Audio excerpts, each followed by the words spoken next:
ریاست اتر پردیش کا تاریخی شہر رامپور اپنی کئی خوبیوں کی وجہ سے جانا پہچانا جاتا ہے۔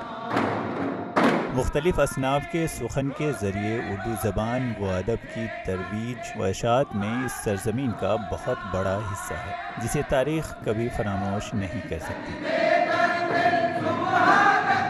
یہاں کے ادبا، شعراء اور باکمالوں نے جہاں مختلف اصناف سخن میں اپنے فن کے جوہر دکھائے ہیں، وہیں سرزمین رامپور نے چہار بیت جیسی عوام صنف میں بھی اپنی استادی کا لوہا منوایا ہے۔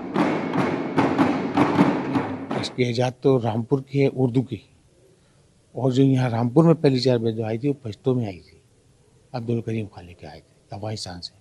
جیسے رامپور میں پرانے صدر استاد کا اکھاڑا تھا، قمر استاد کا تھا، صبر استاد کا تھا، خنجر استاد کا تھا، منع خان کا تھا، صفدر خان کا تھا، محبوب علی خان کا تھا، غلام علی خان کا اکھاڑا تھا، یہ سب اکھاڑے تھے، میاں خان کا تھا۔ آج ہم آپ کو اس کی تاریخ اور اس کی موجودہ صورتحال سے روشناس کرانے کے ساتھ ہی چہار بیت سے لطف اندوز بھی کراتے ہیں۔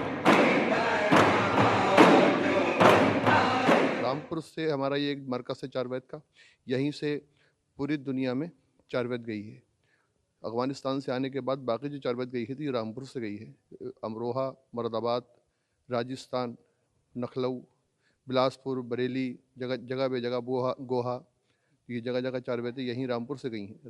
رامپور ہمارا ایک اردو کا مرکز ہے اور یہاں اردو زبان میں چار بیتوں کو ٹرانسلیٹ کیا گیا ہے۔ چہار بیت عوامی ادب کی ایک قسم ہے جس کی ترقی و ترویج کے لیے ریاست رامپور کے معروف عالم دین مولانا امتیاز علی خان عرشی تمام عمر کوشاں رہے۔